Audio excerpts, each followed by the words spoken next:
How to improve a boring portrait shot. We some bad girls getting money, bad girls on the rise, bad girls running businesses, stock is getting high, bad girls stacking paper till it reaches to the sky, bad girls getting money, don't stop. Today's video is sponsored by the most famous rappers.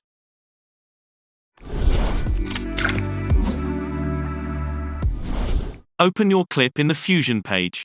I have this boring portrait shot of a young trapper lady, and I want to add a bit of flavor to it. Bring a tracker node, make sure that you are in the first frame, and place the tracker point to the nose, because that's the easiest part to track on a face.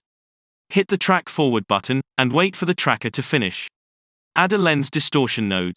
Uncheck the RGB box and increase the green and the blue distortion sliders. Right-click to the red distortion slider, and select to modify it with shake.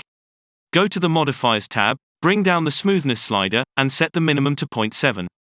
Back to the Tools tab.